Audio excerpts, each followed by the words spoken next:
এই শেষমেশ এই বান্ধবীকে বিয়ে করতে হলো? এই ন্যাকামি করিস না তো, এসব কিছু বাদ দিয়ে চল তোর বাসায় যাই। আমার বাসায় তোর কি কাজ? আমার বাসায় তোর কোনো কাজ নেই। ও মা, বিয়ে করলি আমাকে, এখন বউ নিয়ে বাসায় যাবি না? বিয়ে করেছি মানে এটা কি কোনো বিয়ে? আর তোকে বিয়ে করছি তাই বলে কি আমার বাসায় নিয়ে যেতে হবে তোকে? দেখ ভাই, বিয়েটা কিন্তু আমি আমার নিজের ইচ্ছায় করিনি, তুই জোর করেছিস তাই আমি করেছি। বাবা ফোন দিয়েছে। হ্যাঁ বাবা। ফিরে কই তুই? বাবা আমি তো জানি তো, তো বিয়ে কি হয়ে গেছে? হয়ে গেছে। যা হবার হয়ে গেছে, আর মানুষের কাছে জানাজানি হবার আগে বাসায় ফিরে আয়। তোকে নিয়ে যেতে বলেছে।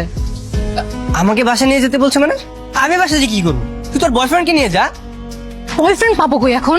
বিয়ে তো আমার তোর সাথে হয়েছে। আজব, বললে আমার যেতে হবে নাকি? আমি যেতে পারবো না। যেতে পারবি না মানে? ঠিক আছে তাহলে চল তোর বাসায় যাই। আরে আরে না না না না না, আমার বাসায় যেতে হবে না তোর।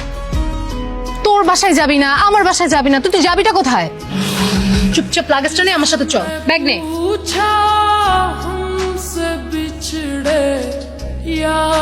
আসসালামু আলাইকুম আঙ্কেল। আঙ্কেল? এই, তুমি না আমার মেয়েকে বিয়ে করেছো? শ্বশুরকে কেউ আঙ্কেল বলে নাকি? আসলে আঙ্কেল প্রথমবার বিয়ে করেছি তো, পরের বার ঠিক হয়ে যাবে। পরের বার মানে কি? তোমার কি আরেকটা বিয়ে করার শখ আছে? এই তোর জামাই কি বলে রে? না বাবা, ও মজা করছে। ও আসলে একটু মজা করে কথা বলতে পছন্দ করে তো তাই। একবার শুধু এই বাসা থেকে বেরোতে দে, আর জীবনও তোর সামনে আসবো না। সামনে আসবি না মানে? ডিভোর্স না দিয়ে বাবার সঙ্গে কিছু না বলে চলে যাবি? তখন আমার কি হবে? তোর যা হয় হোক, তাতে আমার কি? হ্যাঁ, আর আমি তোর সঙ্গে এক বিছানায় কখনো থাকতে পারবো না। তোর কি মনে হয় আমি নিজে তোকে আমার খাটে ঘুমাতে দেবো? মানে আমরা দুজন এক খাটে ঘুমাবো, আমি থাকবো বিছানায়, তুই থাকবি মাটিতে। অসম্ভব, আমি মাটিতে থাকতে পারবো না। আমি কেন মাটিতে থাকবো? তুই থাকবি মাটিতে। কারণ রুমটা না আমার, তোর না। তুই তোর বাড়িতে নিয়ে যেতি, তখন তুই যেখানে ঘুমাতে বলতে আমি সেখানে ঘুমাতাম। বাবা, মনে হয় আমি তোকে জোর করে বিয়ে করেছি। জামাই, এত রাতে এখানে কি করো? ঘুমাচ্ছ না কেন? যাও ঘুমাতে যাও। বাবা, আর কোনো ভালো রুম নেই?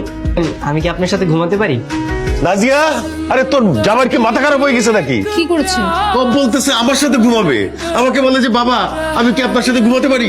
বাবা মনে হয় মজা করে বলেছে। সব সময় সেটা ঠিক না। তোমাকে সব বলছি। এই, ঠিক আছে, আর কতক্ষণ লাগবে? আমি এত ওয়েট করতে পারবো না। আরে ভাই দাঁড়ান না, আমার গার্লফ্রেন্ডের একটা ঝামেলা হয়েছে, এটা শুনবো না আমি? আরে কিসের দাঁড়াবো? আমাদের জন্য আমার শ্বশুরমশাই অপেক্ষা করছে। আপনার শ্বশুর আব্বাকে? কেন, নাজিয়ার বাবা? গতকাল থেকে তো আমি নাজিয়ার স্বামী। নাজিয়া কি বলে? হ্যাঁ, আমি তোমাকে গতকাল বলেছিলাম না ঝামেলার কথা, এটাই হচ্ছে সেই ঝামেলা। তাই বলে তুমি আরেকজনকে বিয়ে করবে কেন? এই মিয়া, আপনার এত বড় সাহস, আপনি আমার বউকে ধমক দিচ্ছেন? কি বলে? আমি নাকি তোমাকে ঝাড়ি দিতে পারবো না? ঠিকই তো বলেছে। তুমি অন্যের বউকে ধমক দিবা, সে কি এটা মেনে নিবে নাকি? তাই বলে তুমি তুমি আরেকজনকে বিয়ে করবে কেন? আরেকজনকে বিয়ে করবে না মানে? আপনি কালকে আসার কথা বলে আর আসলেন না কেন? আপনার জন্য সব ঝামেলা আমার পোহাতে হলো। তুমি একটু প্লিজ মাথাটা ঠান্ডা করো, আমি তোমাকে সব খুলে বলছি। না, আমি যাবো না। যাবি না মানে? ডিভোর্স দিবি না নাকি? নাকি সংসার করবি আমার সাথে? গতকাল গেছিল কাজী অফিসে, একদিন যাইতে না যাইতে উকিলের বাসার নিচে। ঘটনাটা কি? স্যার ঘুরতে বের হয়েছি, প্রেম করতে।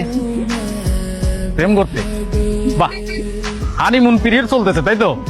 ভালো ভালো। এই মালটা কেটা? স্যার, ও হচ্ছে নাজিয়ার বয়ফ্রেন্ড। বয়ফ্রেন্ড?